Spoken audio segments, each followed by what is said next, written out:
Hold on, bro. Did I watch the roast of Kevin Hart yet? No, not yet. Me and Dale are gonna watch it though, so I can't watch it on I can't watch it on Patreon. Look, these are the videos that I really like because I like to see the crazy shit. 5 most disturbing home security camera hackings. Yeah. These ones are OD. These ones are OD. But it also teaches me a valuable lesson with cameras and shit like that. January 20, 2019, 29-year-old Niggas be thinking people be dramatic, putting tape over cameras. Sometimes you gotta do that, bro. Niggas, you just never know. You just never know. Arjun sued and his wife Jessica put their 7-month-old. But also, this reminds me, I really need to get a dash cam. I feel like a lot of people, you should have a camera in your car. Like, you should have a dash camera in your car because there's a lot of niggas that don't know how to fucking drive, and it can just save you from a lot of situations. Son Oliver to bed in his nursery at their home in Lake Barrington, Illinois. What they didn't know was that someone else was already in the room with them. It was getting late and Arjun had work in the morning. Like many busy parents, Arjun had set up a Nest baby monitor to check in on Oliver from his phone without getting out of bed. The Nest thermostat was set to 72 so the room would stay comfortable through the night. Arjun had spent roughly $4,000 outfitting the house with Nest products over the years. 17 cameras placed throughout the home and around the exterior, with 2 smart thermostats and a full security system. He was an avid user of the technology and clearly trusted it enough to build much of his home security around it. But shortly after putting Oliver down, Arjun was standing in the hallway outside the nursery when he heard something from inside the room. It sounded like a deep, male voice speaking directly to his son through the camera's speaker. He rushed into the room, but no one was there. Oh, bitch. He thought maybe it was just an interference with the baby monitor. Stuff like this isn't new, and many electronic devices can pick up distortion of some kind. Still, to be safe, they brought Oliver downstairs. On the way down, Jessica noticed he was extremely distressed and sweating through his clothes, and when she glanced at the thermostat, the temperature had been cranked up to a dangerous 90 degrees. But before they could process what was happening, the voice came back. This time it was coming through a different Nest camera downstairs in the living area, and it was speaking directly to them. The voice was cursing, hurling racial slurs, and taunting them in real time as it watched them through the live feed. When Arjun looked directly at the lens, the voice asked, "Why are you looking at me? I see you watching me." At that point, Arjun realized— Bro, oh my gosh.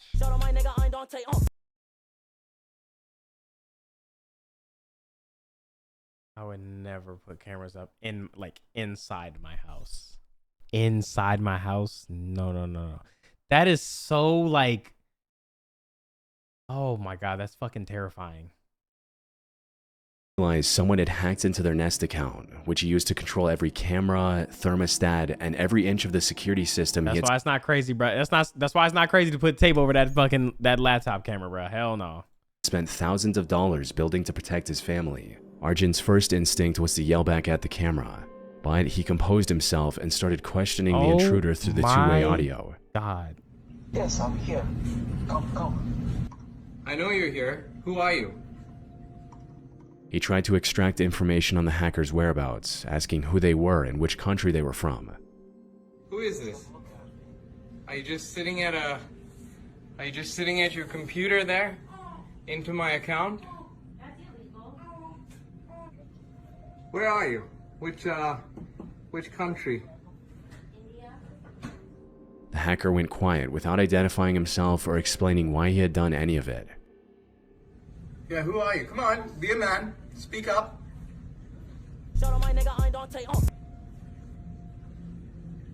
Nothing? Nothing to say? The couple disconnected their interior camera in the house and called both the police and Nest customer support. Nest responded by putting the blame on Arjun. They told him the hack had happened because he had reused a password from another site that had been breached, and because he hadn't enabled two-factor authentication, a feature Arjun didn't even know existed. Now, technically they did have a point. Reusing passwords is a real security risk, and two-factor authentication probably would have stopped this. But digging deeper into this, I found the Sood family weren't the only victims attacked through Nest devices. After researching similar incidents, a dozen more cases just as chilling came up. For example, on the same day the Soods were dealing with their hacker, January 20, 2019, a family in Orinda, California had a fake ballistic missile attack warning come blasting through their Nest camera, telling them 3 nuclear missiles were heading for Los Angeles. Okay, bro. Like, Who has time to look up what niggas on the internet is using the same password and then trying to log into their shit and troll and acting like they about to get hit with a bomb? Like, come on, bro. Chicago, and Ohio. It came on like the emergency sounds of an Amber Alert, say, and then a man's voice announced that North Korea had launched 3 intercontinental ballistic missiles toward the United States. Their young son hid under the living room rug thinking the country was under attack. And about a month earlier, on December 17, 2018, parents in Houston woke to the haunting sound of a stranger's voice coming from their 4-month-old's nursery, threatening to kidnap their son and ordering them to turn off the bedroom lights. He turned that camera on and told us, said, turn off the light, and then said, I'm going to kidnap your baby. I'm in your baby's room. In every single case, Nest responded by blaming the customers. So why did this keep happening? You see, Nest had quietly added 2-factor authentication back in 2017 and barely told anyone. Arjun didn't even know the feature existed because Nest never told him. It took until May 2020, well over a year after all of this happened, for the company to finally make it mandatory, which feels like a quiet admission that leaving the security entirely up to the customer was never the right call. Oh my god. But for Arjun, the scariest part wasn't about how the hacker got in. It was how Nest cameras gave no real warning when someone else was watching the feed. Yeah, an alert or something. A handful of them had a small blue light, but it only switched on when the intruder started talking. A hacker could watch and listen for hours, and the family would never know. Wow. The only reason the Suits knew they'd been compromised was because the hacker chose to speak. In the end, the hacker was never identified, and no arrest was ever made. Of course. On the afternoon of April 23, terrifying. 2020, Shauna Dottie received a phone call from her home security company, ADT. They had called to tell her that for the last 6 years, every dollar she had paid them to keep her family safe had done the exact opposite. Back in 2014, Shauna and her husband Randy were living with their young son in the suburbs of the Dallas-Fort Worth area and wanted the peace of mind to keep an eye on the house from anywhere. ADT's Pulse system, with indoor cameras, motion alerts, and a cell phone app, sounded like exactly what they were after. Yeah, I wouldn't put cameras like inside the house showing, because that's just, you just never know who could get that shit. A few weeks after they placed the order, a technician from ADT And like, even if you wanted to watch your kid, 17th of September, 2030 at 9:32 p.m. what the fuck does that mean?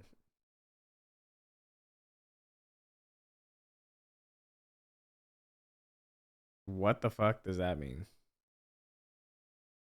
That's 4 years from now.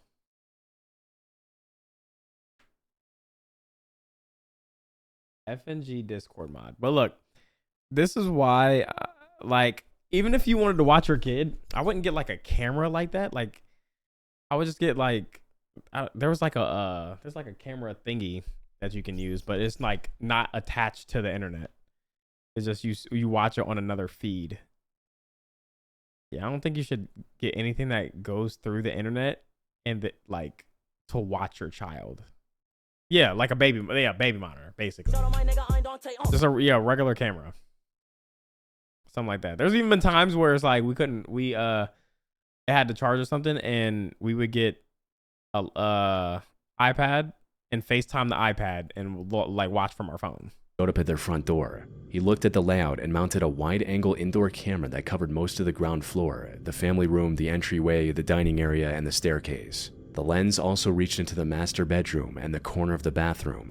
He walked Shauna through the app on her phone. Before he left, he told her he needed to add his own email to the account, only briefly to check if the connection was working. For the next 6 years, the system worked exactly the way it was supposed to, and the Dotties had no reason to think about that afternoon again, until they received that call from ADT on April 23rd, 2020. The employee calling told Shauna that the technician who had installed her camera back in 2014 had granted himself remote access to it on the installing day, and that access was never removed. He had been using it to view footage from inside the Dottie's home ever since. When Shauna asked what he had been seeing, the employee had no answers. They couldn't name him and wouldn't say how many times he had logged in.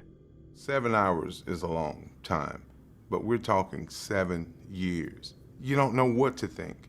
So you find yourself just trying to go back, like, okay, what were we doing during this time? Unfortunately, the Dotties weren't the only family getting the ADT call. They were one of more than 200 plus. A few weeks earlier, another ADT customer in the Dallas-Fort Worth area was going through their Pulse account settings when they noticed an email attached to it that didn't belong to anyone in the house. Naturally, they called ADT to ask what it was doing there. When the company looked into it, they found that the same email was attached to 220 separate customer accounts across the metropolitan area. And every one of those systems had been installed or serviced by the same technician at some point. Which raised the obvious question, how does one technician end up signed into 220 homes? The answer was buried in ADT's own software. Technicians are allowed to temporarily attach their personal email to a customer's account during install. It's a diagnostic feature meant to verify the camera feed before they leave. So, every time he serviced or installed a system, he either gave the same diagnostic excuse or didn't bother explaining it all, but he never removed his email. You also shouldn't put those ADT, Vivint, and Xfinity signs in your yard. Yeah. It tells robbers and hackers what system to look for. Yeah, I never get why people do that anyway. I guess it's like to deter them and, you know, make them scared or some shit, but you're really just giving them like, okay, so let's see how this works, or like, let's figure this out. Like, it's just better to just let a nigga find out, bro. Let a nigga find out once them alarms start going off and shit. So the Pulse app on his personal phone kept him signed in as a co-owner of these homes. Now, some could argue this was just sloppy work, a tech forgetting to clean up after himself. Once or twice, sure, but more than 200... Bro, it just sucks and it's scary because, like, as time goes, people are going to be more, like, privy to this technology shit. Like, it's crazy that some niggas actually walk around with that Ring camera thing, like, that's specifically used to remove Ring cameras. It's like niggas that really just walk around with that shit just in case, bro. Times is not a coincidence. So how did this slip past ADT for so long? It turned out ADT didn't have any system in place to catch such a massive breach of privacy. The company never alerted its customers and didn't even have an automated check flagging the same email showing up on dozens of accounts, which meant he could keep logging in whenever he wanted. Wow. In April 2016, the same technician installed a system at the home of a couple with 2 young daughters. The camera covered the living room and the kitchen. Court records would later show he logged into that account 322 times. At another household, one where 5 children under the age of 18 lived, he logged in 361 times. In September 2017, he set up a Pulse system for the Preddy family. Their teenage daughter Alexia wasn't comfortable with indoor cameras, and she told her mother this on the day of the installation. But the ADT technician assured them that the system was perfectly safe. Years later, when the full scope of the breach came to light, ADT found that he had accessed the Preddy family's live footage almost 100 times during the years Alexia was still a teenager. Court filings would later show the wide-angle lens and its placement allowed him to view her undressed, getting ready for bed, and during moments of physical intimacy. This technician was Telesforo Aviles. He was 35 years old, married, and the father of 5 children of his own. He'd been with ADT for 17 years, and by 2020 was working as a senior supervisor in the Dallas-Fort Worth region. On May 18, 2020, Shauna Dottie and Alexia Preddy each filed federal lawsuits against ADT, accusing the company of allowing Aviles to exploit its Pulse system and spy on customers through their own home cameras. Soon after, more lawsuits followed from other victims. In the federal case, Aviles admitted that he took note of households with women he found attractive and repeatedly targeted homes of young women and married couples with daughters. He would open the Pulse app on his personal phone, scroll through the list of homes attached to his email, and watch for live footage of any private moments. Across the 4.5 years covered by his federal plea agreement, prosecutors counted more than 9,600 unauthorized logins across roughly 200 accounts. That works out to 5 or 6 logins a day, every day, for over 4 years. Aviles pleaded guilty to computer fraud in January 2021 and was sentenced to 52 months in federal prison that June. ADT had revoked his access to all 220 accounts months earlier, but the only person who knew exactly what he had seen and in which homes was Aviles himself. It's him, yeah, what the fuck, 52 months? On the evening of September 30, 2017, that nigga looked like a freak. Young Dutch woman named Rilana he got 5 came kids home from the supermarket and started unpacking her groceries. She lived alone in a small house in Bremen, a quiet town in the eastern Netherlands, with her dog. Rilana had recently bought a small indoor security camera from her local discount store for around 35 euros. It was a Maxter ACT IPC01, a white plastic unit with a motorized base that could rotate across the room. She set up the camera on a shelf in her living room, figuring it would be easy to check on her dog throughout the day. The camera also had a built-in speaker, which let her talk to the dog even when she wasn't home. That evening, she was putting her groceries away when she heard a low, mechanical voice from the living room. When she went to look, she saw the camera rotating on its base, slowly turning back and forth on its own. Her phone was the only thing she used to control it, and that was on her bed in the next room. Figuring it was just an updating glitch, she went back to the kitchen. But a few minutes later, the sound came back. This time, the camera turned and pointed directly at her, and a man's voice came through the speaker. It said, "Bonjour, madam." Staying composed, Rilana asked who was there, but no one answered. To see if the voice would speak again, Rilana moved to the side and noticed that the camera was following her. Oh my That's God. when the voice came through again, this time saying, "Hello, madam. Is everything all right?"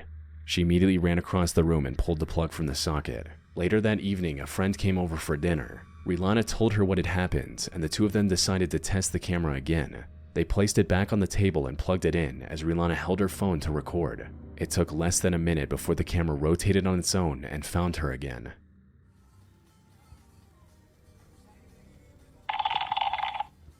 What did you do? Soon, the voice came back. It's not. No! Get the out of my house now! Shut the up! Shut the up of my house now!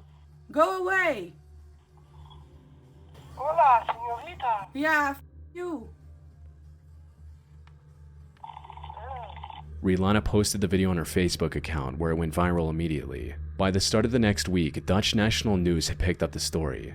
When a tech journalist looked into Rilana's video days later, the explanation turned out to be disturbingly simple. Every camera the manufacturer shipped came with the same default password, 123, along with the device ID printed on a sticker underneath each unit.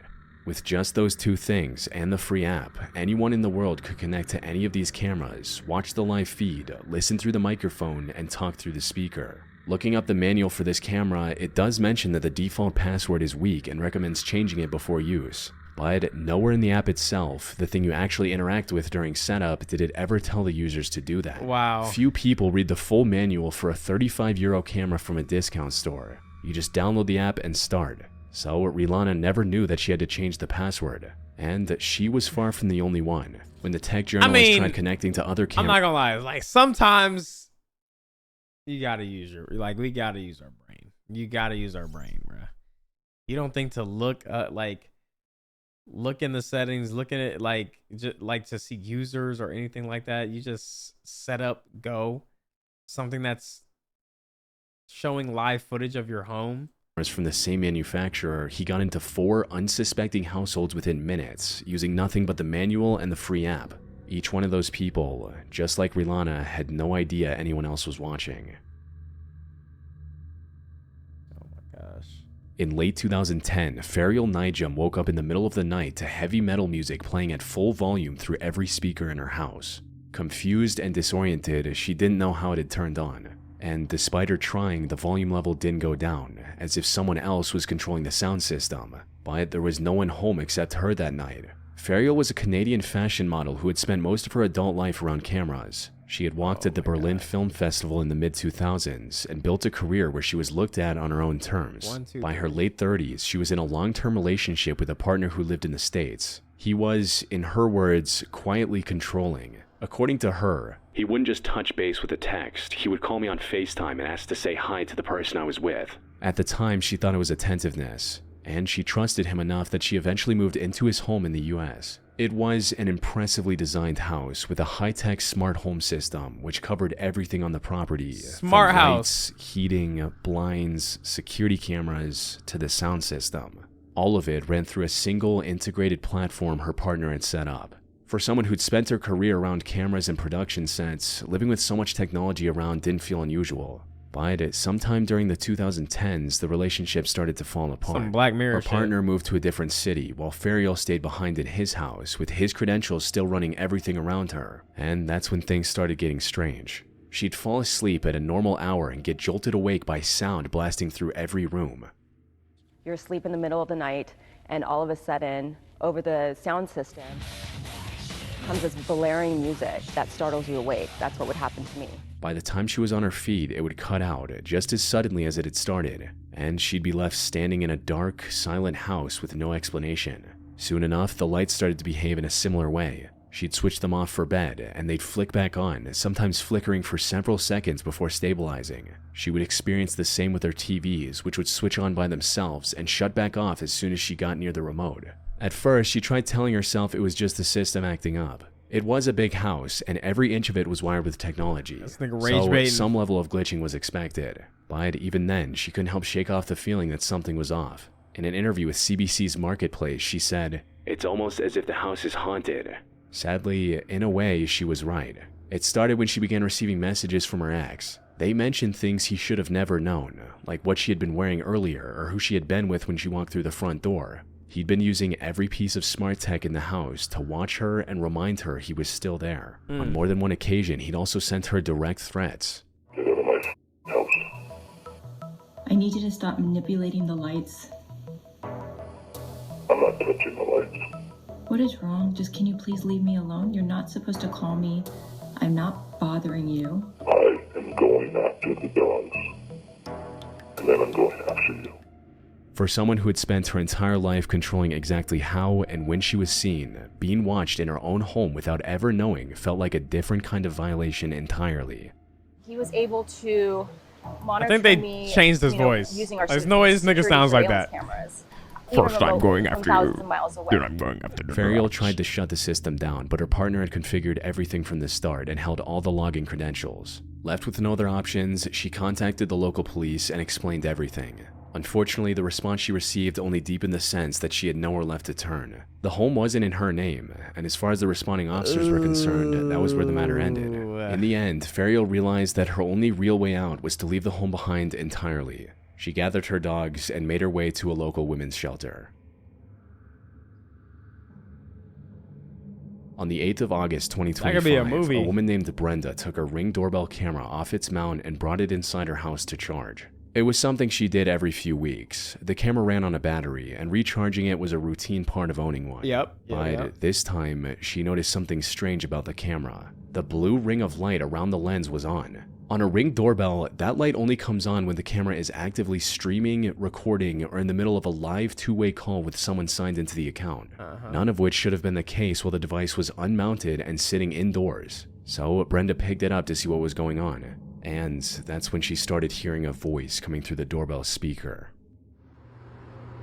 I see you.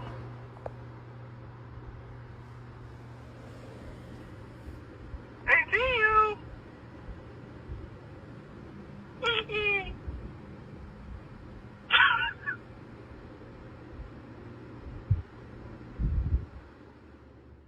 Someone was speaking through the device in real time. And by the way they were laughing, it's clear that it wasn't someone who'd accidentally connected to the wrong camera. Whoever it was, they were taking their time terrorizing Brenda. Brenda pulled out her phone and managed to record only some of the interaction.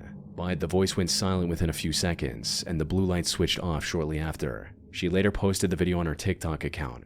The comment section was flooded with people who couldn't believe how easily someone could gain access to a Ring device, along with others sharing similar experiences. One comment read, "I have cameras all over my house, and I have one in my bedroom. And a few days after I got them, I was sleeping and got woken up by someone snoring through my camera. And it wasn't no one in my house because I didn't log into anyone else's phone yet because I just set them up." It's By giving now, the hack. pattern should sound familiar. Just like the Maxter cameras Rilana had set up in her living room, a doorbell camera is only as secure as the password protecting the account behind it. A weak or reused password is often all it takes. And if you look at every case in this video, this exact vulnerability keeps showing up, regardless of the brand, price, or how trusted the company is. So that's also what most likely happened here. Now, as I was researching this case, I found multiple people in the comments suggesting a different theory. Now, as I was researching... Yo, see, TikTok comments are always so fucking funny. Girl, turn it over. Researching this case, I found multiple people in the comments suggesting... What do you mean I see you? A different theory. They argue... What? You're better than me. I'd be screaming so hard into that thing, so hard I'd bite into it. that what Brenda heard wasn't a stalker at all, but signal interference from someone else's baby monitor bleeding into her doorbell, and that the voice on the audio sounded a lot like a dad talking to his baby. This theory sounds plausible at first. Wireless devices do cross signals all the time, and analog baby monitors are notorious for picking up audio from neighboring devices operating on similar radio frequencies. But Ring devices aren't analog based. They work by connecting to your home's Wi-Fi network and streaming audio and video through Ring's own encrypted servers. Yeah. So any sound that comes through the doorbell speaker has to be sent through the Ring app first, by someone logged into the account. In other words, for a man's voice to come through Brenda's doorbell speaker clearly and in full conversation, someone had to be on the other end of the Ring app with full access to her device. Yeah.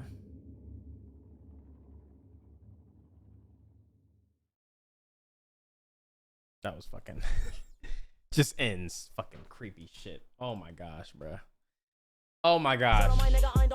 Shout out to you. Thank you for the sub, man. I appreciate you. That, like, yo, when I can see the shit happening and it's actually like caught on camera, it just brings like a different, it's just a different vibe to it. And yeah, it just reassures me. Yeah, I'm gonna be keeping cameras so far outside. And that's why I always turn this fucking camera off. Even if I'm like not live, I still gotta turn it off, because it's just like, you just never know, bro. Even if the PC's off, I still gotta turn it off and turn it to the side a little bit. Push the camera to the side a little bit. You never know, man. Can we watch something lighthearted? Ooh, I'm afraid this is when I leave you with the dark, scary, creepy thoughts, bruh. I'm afraid this is where I leave you with the dark, creepy, creepy, scary thoughts, man. Because tomorrow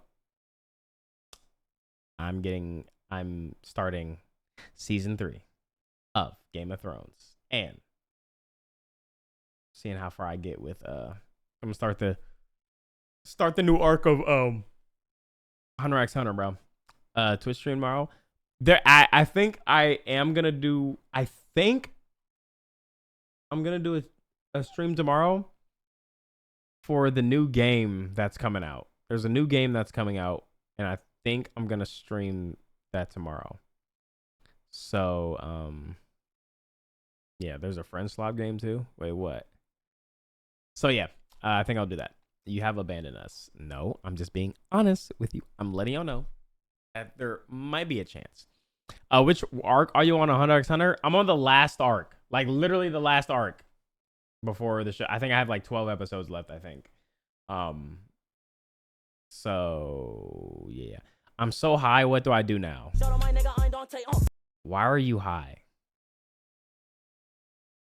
Why are you high? So no games on stream anymore? No, I was gonna play that game on stream. There's a game I wanted to play on stream tomorrow, or that comes out tomorrow, and I think I'm gonna play that. So but I will I will be on Patreon though. I'll definitely be on Patreon tomorrow morning. What's the game? The game, it's like this, it's like the choice-based game. I forgot what it was called though. Someone literally just told me about it, man. I forgot the name, but I was literally just told about it. No, it's not fucking Mixtape.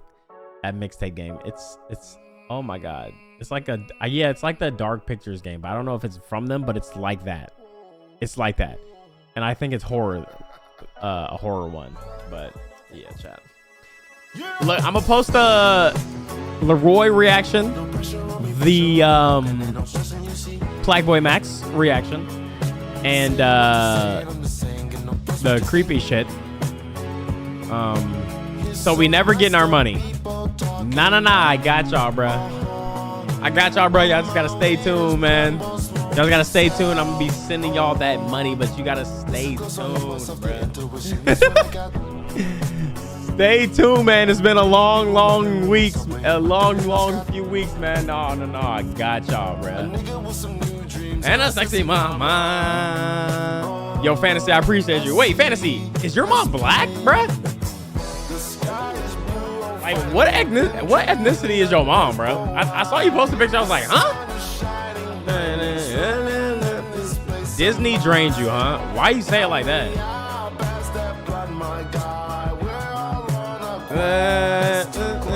We're on our way. Damn, bruh. Damn, bruh. Oh, shit. Devil May Cry does drop tomorrow. Your mom is black and Japanese? What?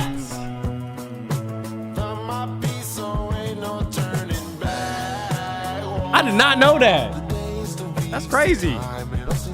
That's fire. I never knew that. All these years I known you.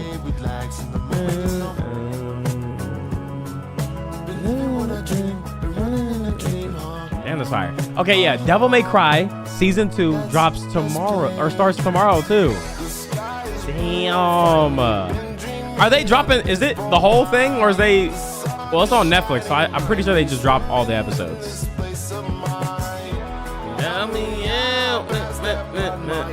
Okay, so I'm gonna have to figure out that because it's